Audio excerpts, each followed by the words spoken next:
오늘은 끝이 아니라 새 힘을 주신다 하는 제목을 갖고 함께 은혜를 나누고자 합니다.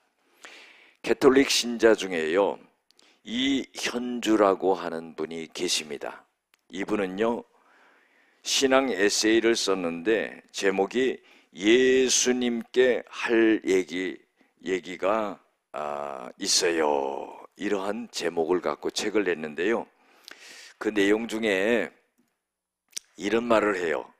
살면서 무슨 사건이 그렇게 많은지 내가 생각해도 우리 가족의 삶은 참 특이하다. 그런 내용이 나옵니다. 살아가면서 이 가족이 겪는 일이요, 일반적이지가 않은 거예요. 그래서 생각하지도 않았던 그런 일들이 발생하는데 너무나 겪어나가기가 힘들었다는 거죠. 그래서 그때마다 하나님께 할 얘기가 많아요. 왜 우리 집은 이런 일이 벌어집니까?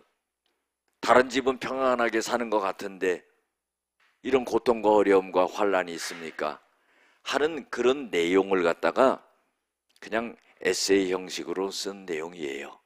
그런데 이 현주 이 씨가 누구냐면은 바로 유명한 그룹인 부활이라고 하는 그룹 김태원 씨의 부인이에요. 그런데 또 이 김태원 씨가 참 많은 일을 겪었잖아요. 이 부활이라고 하는 이 그룹이요, 나는 또 기독교 그룹인 줄 알았어요. 근데 그게 아니더라고요. 그래서 궁금해가지고 한번 살펴봤더니 이 하나님을 찬양하는 그런 그룹이 아닌데 세상 사람들이 얼마나 이 그룹에 참 칭송하고 인기가 많은지 몰라요. 그런데 이 김태원 씨가 이 그룹을 이끌기 위해서 무척 고생을 많이 했죠. 그 멤버들에게 1년에 50만 원씩도 못 줬다는 거예요. 거의 굶다시피 한 겁니다. 술 마시고 또 어떻게 해요? 교도소에 드나들고 정신병원에도 가고 완전히 삶이 바닥으로 추락했죠. 그런데요, 이 김태원 씨에게 누가 있었냐면은 장동명이라고 하는 친구가 있었어요. 학창 시절에 장동명이라는 이 친구가 있었는데 이분이 누구냐면 목사님이. 목사님 친구가 있어가지고요, 이 김태원 씨를 위해서 늘 기도해 주는 거예요. 그런데 목사가 본 자기 친구 김태원은 어떤 사람이었냐면은 굉장히 순수한 사람이고요, 따뜻한 사람이었다는 거예요. 여러분들, 그 그룹을 이끌면서요, 굉장한 배신감도 많이 느꼈다는 거예요. 그런데 뭐라고 고백하냐면요, 내가 미워하면서 노래할 수 있겠느냐? 미워하면서 내가 노래를 한다면은 관중이 안 되는 거예요.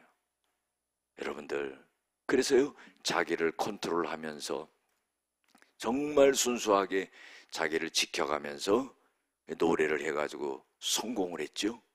그런데요, 그 노래 중에 하나가 이런 게 있어요. 그리워하면 언젠가 만나게 되리. 근데 한번 들어봤거든요. 근데 참 감동이 되더라고요. 그 많은 사람들이 이 노래를 막 따라하잖아요. 때로 따라하는 걸 뭐라고 그럽니까? 떼창이라고 그러죠. 그냥 막 핸드폰을 들고 막 이렇게 따라하는데 이 노래가 그냥 만들어진 게 아니라 너무 힘들고 고통스러우니까 부인이요, 자녀들을 데리고요, 캐나다로 가버린 거예요. 비행기로 떠나는데 비행기 타고 떠나는 그 부인이 올지 안 올지도 모르잖아요. 자기 버려두고 떠나는 겁니다. 그런데 그때 이 곡을 갖다가 작곡을 한 거예요. 그리워하면 언젠가 만나게 되리. 근데요, 이게 굉장한 인기를 끈 거예요. 그래서 한 달에 1억씩 들어온대요. 할렐루야. 여러분들, 놀랄 일이죠, 정말. 우리가 살아가다 보면은요, 너무 고통스러운 일이 있어요. 견디지 못할 것 같아요. 왜 나한테만 이런 일이 벌어지나? 다른 사람들은 편하게 잘 사는 것 같은데 유독 내 삶만큼은 힘들고 어렵고 되는 게 없는 것 같고 자꾸 브레이크가 걸리는 것 같고, 그런데 그게 아니라는 거예요. 그거를 이겨내면은요, 좋은 일들이 온다는 겁니다. 우리가 신앙생활 하다 보면은요, 때로 의문을 가질 때가 많이 있어요.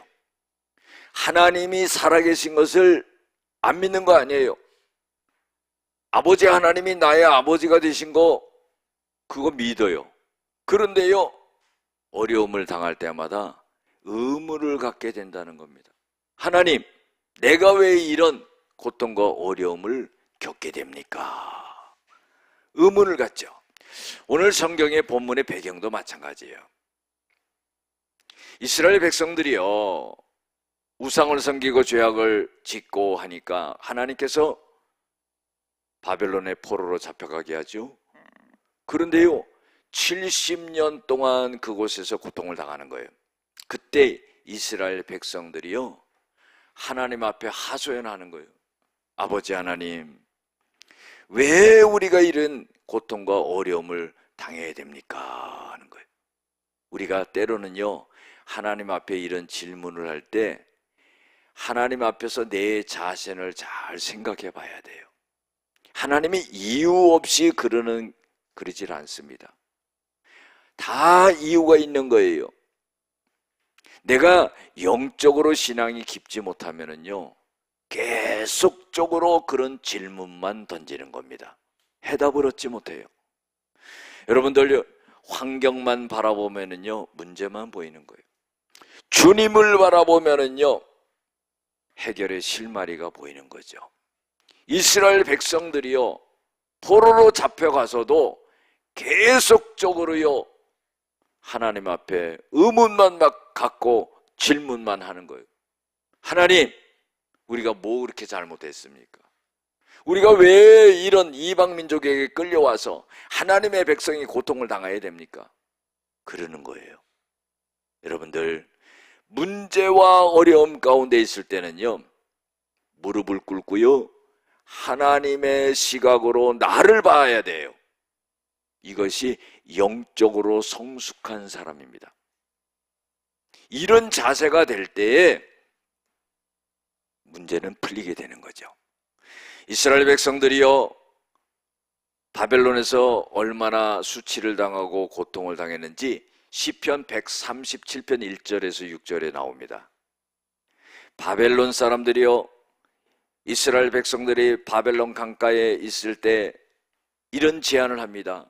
야, 너희들이 갖고 있는 그 수금, 비파 이런 거, 그 하나님을 찬양하던 거 아니야? 야, 그거 갖고 한번 우리를 즐겁게 한번 할 수 있도록 노래 좀 한번 해봐라, 악기를 연주하면서. 그러니까 이스라엘 백성들이요, 그 말을 들으면서요, 창자가 끊어지는 것 같은 고통과 슬픔을 느끼는 거예요.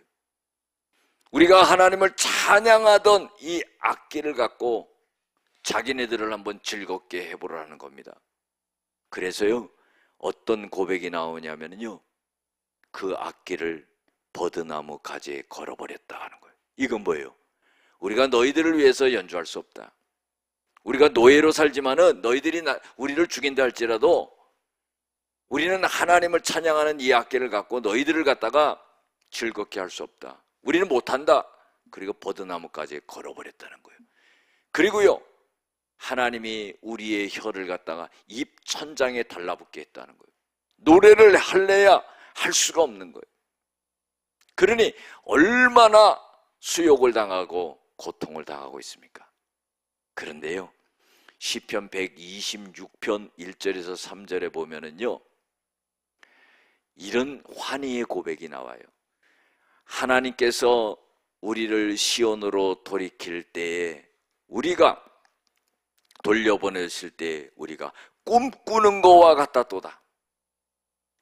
완전히 포로 생활로 끝나는 것 같았고, 그 고통을 벗어나지 못할 것 같았고 그랬는데 하나님이요 자기네들을 포로에서 벗어나게 하고 예루살렘으로 돌아오게 하는데 야 이거 정말 꿈이야 생시야 하면서 꿈꾸는 거와 같았도다 그랬어요. 그러면서 고백하는 게 뭐냐면 하나님이 우리에게 큰 일을 행하셨도다. 그래서 우리의 마음이 즐거웠도다. 이런 고백이 나옵니다. 사랑하는 성도 여러분, 아무리 고통스럽고 힘들어도요 하나님께서 우리에게 큰 일을 행하신다는 그런 꿈과 믿음을 잃지 마시기 바랍니다. 하나님은 우리를 버리지 아니합니다. 포로로 잡혀간 이스라엘 백성들을 노예 생활로 끝나게 하는 게 아니에요. 하나님은 그들을 깨닫게 하고 다시금 돌아오게 한다는 거예요. 꿈꾸는 거와 같았다 그러는 겁니다. 우리가 하나님을 향한 믿음의 마음이 무너지지 않는 이상 하나님은요 우리를 다시 회복시킨다는 것을 잊지 마시길 바랍니다. 이스라엘 백성들이 그런 의문을 갖고 질문을 한 거예요. 그래서 하나님이 이사야 선지자를 통해서 말씀하시는 거죠. 야 야곱아 이스라엘 백성들아 너희들은 이렇게 말했지 내 길은 하나님께 숨겨졌으며 내 송사는 하나님께서 벗어난다. 너희들 그렇게 말하지 않았지? 말하지 않았느냐? 그러는 거예요. 내 길은 여호와께 숨겨졌다는 거예요. 인생을 살아가면서요 길이 보이지 않는다면 얼마나 답답하겠어요. 열심히 살아요. 노력하면서 살아요. 온 힘을 다 기울입니다. 그런데 길이 보이지 않는 거예요. 마치 출애굽기 14장에 있었던 앞에는 홍해고 뒤에는 애국 군대가 있을 때 길이 보이지 않는 거예요. 어떻게 할 수가 없는 거예요. 도간에 든 쥐처럼 이제 거기서 죽는 수밖에 없어요. 그런데 하나님이요 홍해의 길을 여시잖아요. 여러분들 하나님은요 길을 여시는 하나님이에요. 광야에 길을 내시고 사막에 강을 내시는 그런 능력의 하나님이라는 거예요. 우리의 인생의 길도 막혀있다 할지라도 하나님께서는 생각하지도 못하는 상상하지도 못하는 길을 우리에게 열어주신다는 거예요. 구약에서 보면은 이유 없이 이유도 알 수 없이 고통을 당한 사람이 있죠. 욥입니다. 욥. 그런데요 이 욥이 얼마나 고통을 심하게 당했는지 몰라요. 그 고통만큼 괴로웠던 게 있는데 그게 뭐냐면 답답함이에요. 답답함. 왜 답답하냐? 왜 내가 이런 고통과 어려움을 당하는지를 이유를 알 수 없는 거예요. 여러분들 내가 잘못해서 하나님 앞에 이렇게 내가 지금 어려움을 당하고 있구나, 하나님의 시험 가운데 있구나, 그걸 알면은요 고통당하면서 괴로움은 있지만은요 답답함은 없다 이 말이에요. 그런데 욥은 답답한 거예요. 이유를 모르겠는 거예요. 그래서 욥기 23편 9절 10절에 보면은요 욥이 이런 고백을 합니다. 여러분들 아주 귀중한 고백이에요. 내가 앞으로 가도 뒤로 가도 옆으로 오른쪽으로 가도 왼쪽으로 가도 하나님을 만나지 못하고 하나님을 보지 못하는구나. 그런데 하나님을 만나기만 하면은 내가 하소연을 해보고 하나님 이유가 뭡니까? 물어보기라도 할 텐데 하나님이 계신 것 같은데 하나님 나타나지 않는 거예요. 그래서 욥이 이런 고백을 하죠. 내가 가는 길을 하나님이 아신다. 내가 연단을 받고 난 후에는 전금 같은 믿음이 되리라. 이유를 알 수가 없어요. 원인을 알 수가 없어요. 자기가 고통당하는 이유를 알 수는 깨달을 수는 없지만은 분명한 것 하나는 하나님이 내 길을 인도하고 계신다는 거예요. 그 연단의 길을 다 걷고 난 다음에 하나님은 나를 정금 같은 믿음을 만들어 주신다는 겁니다. 사랑하는 성도 여러분, 우리도 그런 경우지요. 어려움을 당해요. 고난 중에 있어요. 열심히 성실히 살아요. 그런데도요, 길이 안 보일 때가 있어요. 그러나 하나님은 나의 길을 인도하고 계신다는 거예요. 그리고 나서는 어떻게 해요? 나를 정금 같은 믿음을 만들어서 하나님께서 귀하게 사용하신다는 겁니다. 오늘 이스라엘 백성들이요, 하나님 앞에 의문을 갖고 질문한 것에 대해서 하나님은 대답을 하십니다. 첫 번째로요, 28절에 보면은 하나님은 나는 지치지 않는 하나님이다, 그런 말씀을 하시는 거예요. 28절에 보면은 너는 알지 못하였느냐, 듣지 못하였느냐, 영원하신 하나님 여호와 땅끝까지 창조하신 이는 피곤하지 아니하시며 곤비하지 아니하시며 명철이 한이 없으시며 그랬어요. 하나님께서요, 온 우주 만물을 만드시면서 아이고 피곤하다, 정말 이 우주 만물 만들기 되게 힘드네, 아이고 피곤하다, 하나님이 그러셨습니까? 하나도 피곤함을 느끼지 않으셨던 하나님이에요. 하나님은 그냥 말씀만 하는 것으로서 온 우주 만물이 그대로 만들어지는 거예요. 하나님은 피곤을 느끼는 분이 아니에요. 곤비함을 느끼는 분이 아닙니다. 지치는 하나님이 아니에요. 능력이 부족한 하나님이 아니에요. 그 하나님이 우리의 아버지가 되시고 나의 하나님이 되시고 나의 삶을 인도하시고 내 길을 열어주시는 하나님인 것을 믿으시기 바랍니다. 하나님께서는 홍해를 가르실 때도 간단히 가르신 거예요. 천지를 만드실 때도 간단히 만드신 겁니다. 하나님이 이스라엘 백성들에게 그렇게 말하는 거예요. 나는 지치지 않는 하나님이다. 나는 능력의 하나님이다. 나는 지혜의 하나님이다, 그런 거예요. 사랑하는 성도 여러분, 우리는요, 어떠한 하나님을 믿고 있는지를 분명하게 인식하고 있어야 돼요. 그 하나님이 어떤 하나님인 것을 알아야 되는 거예요.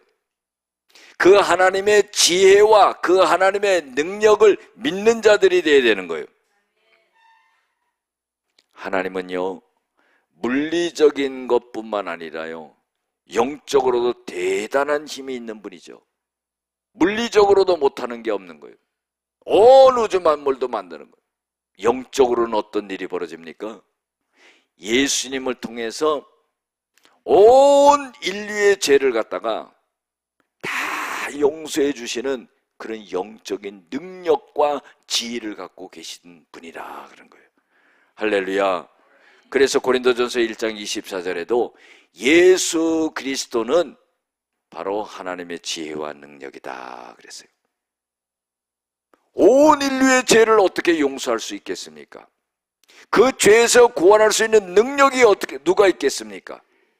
그런데 하나님께서는 영적으로 그 모든 사람들의 죄를 갖다가 용서해주고 구원하는 지혜와 능력이 있었던 분이다. 하나님은요, 물리적인 것뿐만 아니라 영적으로도 능력이 있으신 그런 하나님이에요. 지치지 아니하시는 하나님이에요. 하나님은 졸지 아니하셔요. 주무시지도 아니하십니다. 낮에 해가 우리를 해치 못하고 밤에 달이 우리를 해치 못하도록 합니다. 우리의 출입을 지금부터 영원까지 지켜주시는 그런 하나님이라는 거예요. 사랑하는 성도 여러분, 이 하나님이 바로 나의 아버지가 되신다는 거예요. 두 번째로 하나님께서는 말씀하시는 게 뭐냐면 29절 30절에 보면은요, 하나님은 지친 자에게 새 힘을 주신다 그런 거예요. 우리가 살아가다 보면 지칠 때가 있어요. 곤비할 때가 있어요. 곤비하다는 것은 뭡니까? 힘이 없고 고달픈 거예요. 피곤하고 지치는 거예요. 기력이 빠지는 거예요. 삶의 의지가 없는 겁니다. 그런데 그런 상태에 빠져 있는 사람에게 하나님은 힘을 주신다는 거예요. 사람의 말이 아닙니다. 하나님이 말씀하시는 거죠. 오늘 이 시간을 통해서 하나님은요, 우리에게 말씀하시는 거고 나에게 말씀하시는 거예요. 능력의 하나님, 지혜의 하나님이 온 우주 만물의 주인인 하나님이 나에게 말씀하시는 거예요. 그건 뭐냐면은 내가 너에게 새 힘을 줄게. 그 어떤 사람도 줄 수 없는 힘을 하나님이 주신다는 거예요. 우리가요, 어떤 큰 문제에 빠져 있을 때, 절망 가운데 빠져 있을 때요, 어떤 사람이 와서 말을 하더라도 회복할 수가 없어요. 그런데요, 그때에 하나님의 음성이 들리는 거예요. 그때 힘을 얻잖아요. 우리가 열왕기하 19장에 보면은요, 엘리야가 참 지쳐 있었습니다. 갈멜산에서 바알과 아세라 선지자 850명과 대결해서 하늘에서 불이 내리게끔 해서 승리를 하고는요, 아합 왕의 부인인 이세벨이 죽이겠다고 하니까 도망갔어요. 그리고는요, 이제 하나님 앞에, 하나님, 나 이제 데려가 주세요. 더 이상 살 수가 없습니다. 그런데 하나님께서는 어떻게 해요? 그 지친 엘리야, 힘이 다 빠진 엘리야, 이제는 더 이상 한 발자국도 움직이지 못하고 하는 그런 엘리야에게 먹을 것을 주시고 호렙산까지 인도하시고 그곳에서 하나님이 엘리야를 만나 주시는 거예요. 하나님이 엘리야를 만나 주실 때요, 하나님께서 바람으로 역사하셨는데 엘리야 앞에 바람을 갖다가 불게 하는데 산이 갈라져요. 끔찍하지요. 어마어마하죠. 지진을 일으킵니다. 그리고 불 가운데 하나님이 역사하세요. 그리고 나서는 하나님 앞에 세미한 음성을 들려주시고는 하시는 말씀이 이런 말씀을 하십니다. 너는 네 길을 돌이켜라. 담메색으로 가서 하사엘에게 기름을 부어 왕이 되게 하고 예후에게 기름을 부어 이스라엘 왕이 되게 하고 엘리사에게 기름을 부어 너 대신 선지자가 되게 하라. 그런 거예요. 이게 무슨 일입니까? 어마어마한 일을 하게 한다는 거예요. 여러분들, 왕을 세운다는 것은요, 어마어마한 일이에요. 대단한 일이죠. 아무것도 할 수 없는 엘리야에게 하나님께서는요, 힘을 주시는 거예요. 영적으로 힘을 주시고요, 능력을 주시는 거예요. 그래서 왕을 세우는 일을 하고 너를 대신해서 이제 엘리사가 선지자 역할을 하게 될 것이다. 그 일을 완수하게 되는 그런 역사가 일어나죠. 사랑하는 성도 여러분, 우리도요, 기운 빠질 때가 있죠. 힘쓰고 애쓰고 노력하고 그래도요, 내 뜻대로 안 되는 거예요. 그건 당연한 겁니다. 왜? 뜻이 하늘에서 이루어진 것처럼 땅에서도 이루어지리다. 내 뜻이 이루어지는 게 아니에요. 안 되는 것도요, 하나님의 뜻 가운데 있는 거예요. 그런데요, 하나님이 새 힘을 주심으로 말미암아 어떻게 해요? 이제 하나님의 뜻 가운데 길이 열려지는 거예요. 그래서요, 우리가요, 목적이 선해야 되고요, 뜻이 올바라야 돼요. 이것은 뭐냐면 항상 하나님 앞에 초점이 맞춰져 있어야 된다는 거예요. 하나님의 입장에서 생각하고요, 하나님께서 왜 해 주셔야 되는지를 갖다가 알아야 된다는 거예요. 여러분들, 우리가 지쳐있다 할지라도요, 하나님은 우리에게 힘을 주시는 분이에요. 능력을 주시는 분이에요. 은혜를 주시는 분이에요. 세 번째로는요, 하나님을 앙망하는 자는 독수리처럼 날아오른다 하는 거예요. 31절에 보면은 오직 여호와를 앙망하는 자에게는 새 힘을 얻으리니 독수리가 날개치며 올라가는 것 같을 것이요 다른 박질하여도 곤비치 아니하며 걸어가도 피곤치 아니하리로다. 새 중의 왕은 누굽니까? 독수리죠. 여러분들 독수리가요 차고 올라갈 때 보세요. 얼마나 힘찹니까?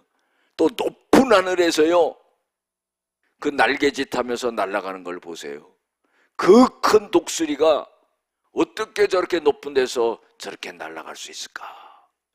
그런데 하나님이 힘을 주시기 때문에 그런 거예요. 보면은요 독수리는요 얕은 산에 살지 않아요. 둥지도요 아무데나 둥지를 틀지 않아요. 아주 높은 그런 협곡 같은데 바위 틈에 둥지를 틀고요 거기서요 세찬 바람이 불어올 때요 날개를 갖다가 탁 펴서요 그 세찬 바람에 자기를 맡길 때 날아갈 수가 있는 거예요. 그 조그만 새 같은 경우가 만약에 그런 데 산다 그러면은요 날지를 못합니다. 왜냐하면은요 엄청난 바람이 불기 때문에 독수리처럼 날개를 쫙 펴가지고 이렇게 날아가야 되는데 참새가 거기서 만약에 그 바람이 불 때 이러다가 떨어져 죽는 거예요. 그렇죠? 하나님께서는요 우리를 독수리처럼 그렇게 생각하는 거예요. 너희는 하나님의 자녀다. 너희는 나의 아들, 딸이다. 내가 너를 보장해 준다 그러는 거예요. 얼마나 놀라운 일입니까? 우리가 찬송가 413장 보면은요 내 평생 가는 길이라는 그런 찬송가예요. 이거를 작사한 분은 스패포드라고 하는 사람인데 이 사람은 법률가고 변호사고 그랬는데 부인하고 4명의 딸이 유럽 여행 가다가 배가 충돌해서 다 죽었어요. 부인만 살았어요. 전 보고 왔는데 여보 나만 살았어. 얼마나 큰 슬픔에 잠겼는지 몰라요. 그래서요 배를 타고요 딸들이 죽은 그 바다에 도착했을 때 그 심정이 얼마나 고통스럽겠습니까? 그런데 놀라운 건 뭐냐면요 그때 하나님이 평안을 주시는데 세상에 줄 수 없는 그런 평안을 갖다가 하나님이 주셔서 이 찬송가를 작곡할 수 있었던 거예요. 그 내용이 뭡니까? 내 평생에 가는 길 순탄하여 늘 잔잔한 강 같든지 큰 풍파로 무섭고 어렵든지 나의 영혼은 늘 평안해. 내 영혼 평안해. 내 영혼 평안해. 이런 가사를 썼다는 거예요. 가장 고통스럽고 가장 불안하고 가장 두렵고 가장 절망 가운데 있을 때 그거와는 관계없이 하나님의 평안이 자기에게 밀려왔다는 거예요. 여러분들 내 힘으로 살아가는 게 아닙니다. 하나님이 주시는 평안, 하나님이 주시는 은혜, 하나님이 주시는 힘과 능력으로 살아가는 줄로 믿습니다. 마지막으로는요 41장 내용 전체가 뭐냐면은 하나님이 응답하신다 그런 거예요. 그래서 우리가 잘 아시는 말씀, 아주 그냥 모든 사람들이 사랑하고 마음에 담고 있는 말씀을 주시잖아요. 그것은 뭡니까? 이사야 41장 9절 10절이에요. 내가 땅 끝에서부터 너를 붙들며 땅 모퉁이에서부터 너를 부르고 너에게 이르기를 너는 나의 종이라 내가 너를 택하고 실어 버리지 아니하였다 하였노라. 두려워하지 말라. 내가 너와 함께함이라. 놀라지 말라. 나는 너의 하나님이 됨이라. 내가 너를 굳세게 하리라. 참으로 너를 도와주리라. 참으로 나의 의로운 오른손으로 너를 붙들리라. 17절에 보면은요 가련하고 가난한 자가 물을 구하되 물이 없어서 갈증으로 그들의 혀가 마를 때 나 여호와가 그들에게 응답하겠고 나 이스라엘의 하나님이 그들을 버리지 아니할 것이라. 여러분들 하나님은요 응답해 주시고 버리지 아니하시고요 모든 것을 회복시켜 주신다 하는 거예요. 오늘 하나님의 말씀이 들려질 때 하나님의 이런 은혜가 우리의 삶 가운데 일어나게 될 줄로 믿습니다.